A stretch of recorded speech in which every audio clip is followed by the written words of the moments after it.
Study affairs के YouTube channel में आपका बहुत स्वागत है। आज का जो विषय है हमारा वो है ग्रीनलैंड विवाद। जैसा कि हमने पिछली वीडियो में पढ़ा था, जिस प्रकार यूएसए ने वेनेजुएला पर हमला किया, क्या कारण रहे, क्या वजह रही उसके पीछे, हमने संपूर्ण विश्लेषण किया। उसी कड़ी में आज हम जानेंगे कि ग्रीनलैंड के विवाद क्या है, उसकी क्या घटनाक्रम है, उन सभी का विश्लेषण हम यहाँ पे करेंगे। तो आगे बढ़ते हैं। यहाँ जानेंगे कि लालच की कोई सीमा तो होती नहीं। जहाँ आप इसकी बात को मान पाएं और भारतीय राजनीतिक इतिहास में देखें तो चाणक्य की नीतियों में भी हम देखें तो साम दाम दंड भेद ये बातें हमें सुनाई देती हैं कि हमें काम को पूरा करने के लिए किस प्रकार पहले प्यार से बात की जाती है, फिर लालच दिया जाता है, या फिर शक्ति का इस्तेमाल किया जाता है, या उसके भेद खुलने का इंतजार किया जाता है। अंतर्राष्ट्रीय राजनीति में वर्तमान में कुछ ऐसा ही हो रहा है। हम देखें तो ट्रम्प ग्रीनलैंड को हासिल करना चाहते हैं।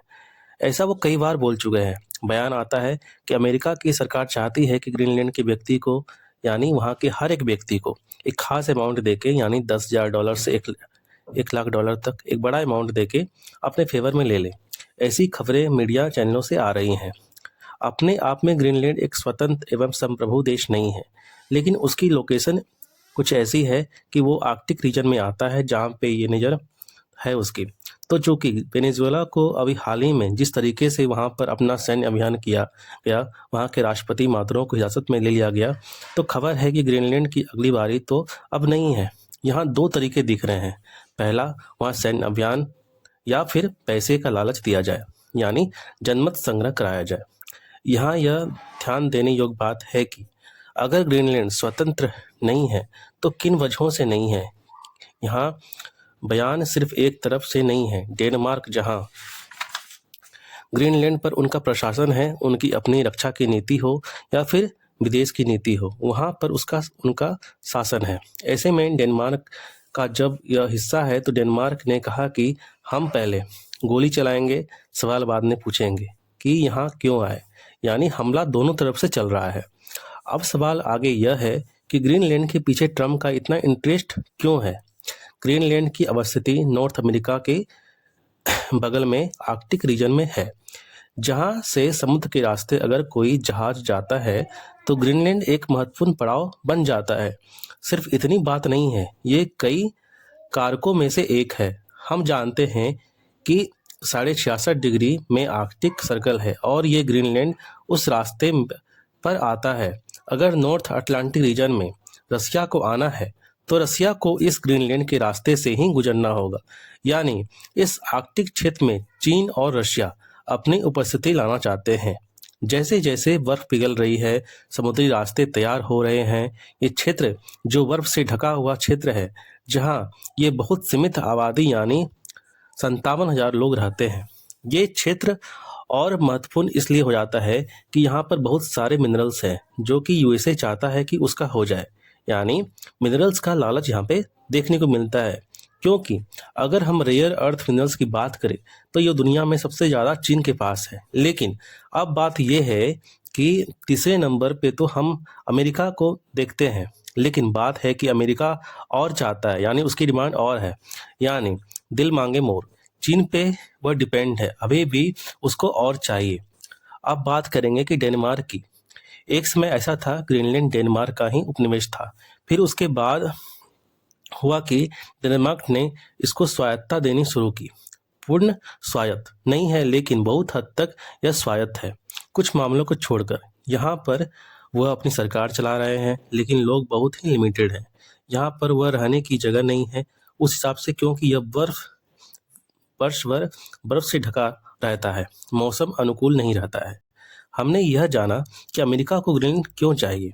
पहला कारण है कि जगह, यानी लोकेशन, क्योंकि यह आर्कटिक क्षेत्र में पड़ता है जहां रूस, यूरोप और उत्तरी अमेरिका के बीच रणनीतिक स्थिति, यानी यहाँ पे मिसाइल चेतावनी सिस्टम और सैन्य बेस के लिए महत्वपूर्ण हो जाता है।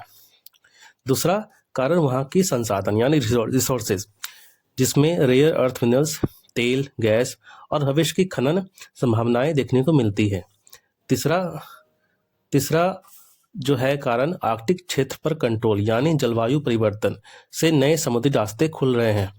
अब हम आगे देखेंगे कि अमेरिका क्या प्लान कर रहा है ग्रीनलैंड को हासिल करने के लिए। पहला, कारण जो है पैसा देकर यानी धन का लालच देकर हर ग्रीनलैंड निवासी को $10,000 से $1,00,000 देना, मतलब वहां जनमत संग्रह कराकर कि आप डेनमार्क से अलग हो जाओ, अमेरिका के साथ आ जाओ, लेकिन अंतर्राष्ट्रीय कानून से। लेकिन बात यहाँ अब है कि क्या ग्रीनलैंड के लोग ऐसा चाहते हैं? देखा जाए तो इंटरनेशनल लॉ के हिसाब से यह उचित नहीं है। दूसरा, COFA मॉडल यानी compact of free association model, यानी अमेरिका क्या करेगा? वहाँ वह अपनी सैन्य ठिकाने बनाएगा, रणनीतिक पहुंच के लिए वह इस्तेमाल करेगा एवं व्यापार लाभ के लिए इस्तेमाल करेगा। जिस प्रकार से उसने सुरक्षा देने के बाद COFA मॉडल से अमेरिका ने मैक्रोनेशिया, मार्शल आइलैंड आदि के साथ अपनाया है। अब बात करेंगे डेनमार्क इतना सख्त क्यों है। डेनमार्क का क्या स्टैंड है? ग्रीनलैंड उसकी संप्रभुता का हिस्सा, यानी कोई देश किसी और का इलाका नहीं खरीद सकता। अब आगे 1952 का नियम क्या कहता है, यानी शीत युद्ध का नियम क्या कहता है? हमला हो तो बिना सरकार से पूछे तुरंत जवाबी कार्रवाई होगी। भले ही डेनमार्क सैन्य रूप से कमजोर हो, लेकिन संप्रभुता पर समझौता नहीं करेगा। अब आगे नाटो का सबसे बड़ा बयान या सवाल क्या है? अमेरिका और डेनमार्क दोनों ही नाटो के सदस्य हैं। आगे नाटो का सिद्धांत क्या कहता है, आइए जानते हैं। यानी नाटो का सिद्धांत जो कहता है, पहला, एक पर हमला यानी सब पर हमला। अगर अमेरिका डेनमार्क के क्षेत्र पर दबाव डालता है तो नाटो की विश्वसनीयता खत्म हो जाएगी, गठबंधन टूटने का खतरा होगा, इसलिए यूरोप डेनमार्क के साथ खड़ा है। अब आगे बात आती है ग्रीनलैंड के लोग चाहते क्या है। यहाँ राइट टू सेल्फ डिटर्मिनेशन की बात आती है। अब इसका मतलब क्या है जानेंगे, यानी कि ये तय करने का अधिकार कि ग्रीनलैंड के लोगों को है। अगर ये जनमत संग्रह करते हैं तो कहाँ जाना है या उनको स्वतंत्र देश में रहना है, ये वो तय करेंगे। अब हम आखिर ये जानेंगे कि आगे की राह क्या हो सकती है, यानी संप्रभुता बनाम शक्ति। और यहाँ शक्ति कितनी भी ज्यादा क्यों न हो, संप्रभुता यहाँ महत्वपूर्ण हो जाती है। आर्कटिक यानी भविष्य की भू राजनीति, और साथ ही नाटो की परीक्षा होने वाली है कि एक सदस्य देश दूसरे सदस्य देश पर हमले से कहीं ये नाटो जो संस्था है वो बिखर तो नहीं जाएगा। COFA मॉडल यानी कॉम्पैक्ट ऑफ फ्री एसोसिएशन एक ऐसा प्रयास है जिसमें अमेरिका रक्षा के बदले कितने भी बड़े समझौते कर लेगा कि वो अपना जो फायदा निकालना चाहता है वो निकाल लेगा। अब हमने सही बातों को ध्यान से समझा कि इस पूरे ग्रीनलैंड के घटनाक्रम में क्या क्या बातें महत्वपूर्ण हो जाती है जो हमने जानना चाहिए। तो इस पूरे घटनाक्रम को हमने ध्यान से समझा, जाना कि ग्रीनलैंड के पीछे क्या वजह है, क्या कारण है जिससे अमेरिका के हित जुड़े हुए हैं।